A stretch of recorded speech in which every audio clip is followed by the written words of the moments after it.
Alright guys, well we've seen some interesting things come out of Warner Brothers game division when it comes to Hogwarts Legacy and Suicide Squad, and a lot of the disparity between these two games given how successful Hogwarts Legacy was compared to Suicide Squad. Now, I'm sure some of you will recall, back in March we were seeing postings about how Hogwarts Legacy 2 was all but officially confirmed. And again, this has a lot of people excited because despite the controversy surrounding J.K. Rowling and all the claims of phobias and this and that, this was a smash hit game, massively successful game. I can't remember if it was actually in the running for Game of the Year or not. I know it didn't win because Baldur's Gate 3 did, given the fact that it had all sorts of furry bestiality and whatnot. I mean, you couldn't, somehow they just couldn't beat that. But despite all that, this is a game, Hogwarts Legacy, that was massively, massively loved by the fans, by the players, people who were looking forward to it, who were completely satisfied with it. I didn't hear much negative about the game. And again, I mean, I might eventually pick this up one day. I wasn't big into Harry Potter. I started watching the movies after this game came out, and I actually enjoyed the movies for a bit, you know, so I might pick this game up at some point. But again, there was huge controversy around this game. The media was attacking it. Reviewers were saying they weren't going to review it. They weren't going to pay for a review copy because they were so mad about it. All these sites like Kotaku and all the shills saying how this game was, you know, good, but it was still not addressing its transphobia of J.K. Rowling. And again, even Forbes came out and admitted, you know, Eric Kane over there, a guy who's got a level head, said that Hogwarts Legacy boycotts were a mistake.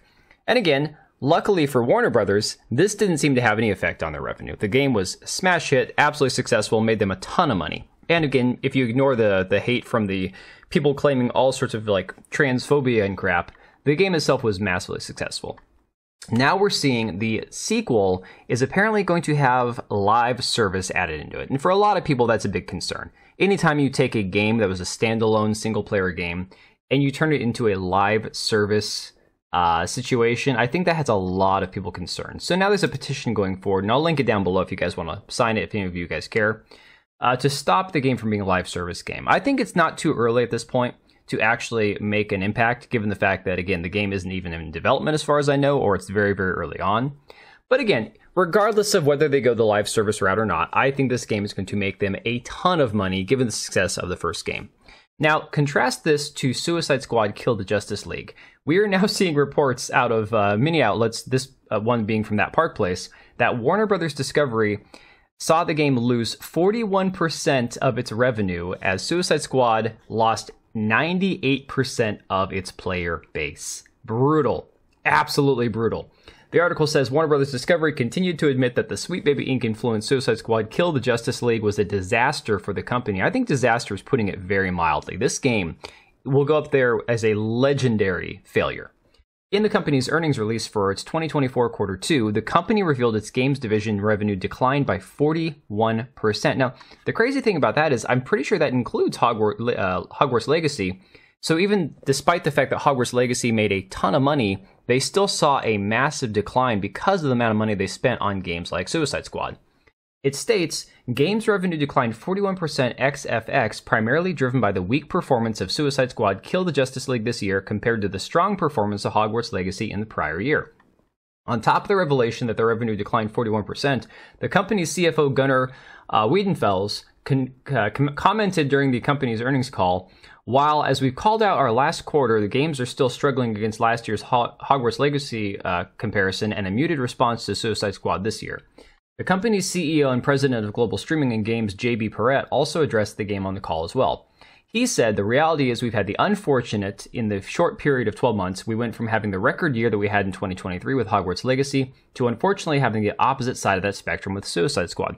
Now, what I want to know before we continue on is why these guys don't get it. Why they don't see what caused the disparity between these two games. Why do they not understand why one was such a smash hit and the other was an abysmal failure, a bastardization of characters, a mockery of these heroes, of these legendary characters that people have played for so long.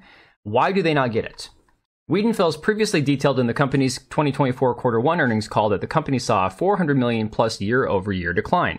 He had shared, starting with studios, the $400 million plus year-over-year decline in quarter 1 was primarily due to the very tough comparison we faced in games against the success of Hogwarts Legacy last year in the first quarter, in conjunction with the disappointing Suicide Squad release this past quarter, which we impaired, leading to a $200 million impact to EBITDA during the first quarter. Back during the company's 2023 quarter 4 earnings call, the company's CEO, David Zaslav, who, again, if you recall, Warner Brothers, David Zaslav, their CEO, has been slashing projects and movies. Hell, they scrapped that Batgirl movie just, as it was wrapping filming and said, we're just going to take the loss on this. It's never going to see the light of day. So this man has been trying to stop the bleeding for a while now. He also hinted that the game was a big miss for the company, saying, on the theatrical and gaming side, while we did have some real misses this year, we've also had some really big wins, including Barbie, the #1 movie globally, and the most successful movie in the history of Warner Brothers, and Hogwarts Legacy, the biggest game of 2023. So it's not that they don't realize that they've had, the player count is so abysmal.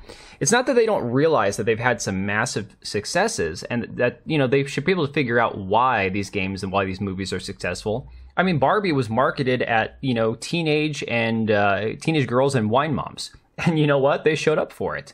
It's not like they took Star Wars, a notorious boy brand, and tried to make it something where women and feminists and modern audiences would want to watch it. It's a really simple formula. You give the fans what they want, you give them what they come to expect, and they'll show up for it. But again, this is what we've seen from Suicide Squad. All this crap with the gay, non-binary Joker, the lesbian, gender-swapped Mrs. Freeze, Mr. Freeze, they-them Freeze. This is the crap they keep pumping into these games that nobody wants. And it's not hard to figure out, guys. This right here, if you gave control of these companies, the games divisions of these companies, to a half dozen people who've been in the game industry, who are actual gamers, who have a clue as to why certain things are successful when it comes to games, it wouldn't take long to dig themselves out of these holes. The problem is they all go and work with Sweet Baby Inc. They all go and worry about the narrative consultation and the sensitivity of their games and needing to make sure that it appeals to this imaginary modern audience that doesn't actually spend their money when push comes to shove. Anyways, guys, let me know what you think about all this. Are you going to buy Hogwarts Legacy 2? Are you worried about it being a live service game? Again, I'm going to link that petition down below.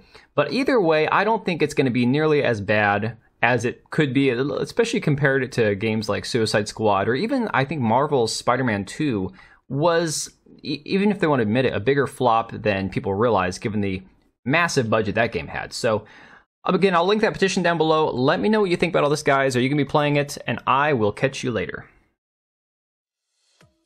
Alright, and if you made it this far, thank you so much for watching the video. Thank you for being here. I do have 2 channels, Minimal Effort Podcast, as well as my gaming channel. I do have a Twitch and Kick for my gaming channel. We do live streams over there occasionally, maybe once a week. And then if you are in the market for a new PC, make sure to check out Meta PCs. Click the link I have down below. Use code TBO at checkout for a special discount. Thanks again for watching, and I'll see you next time.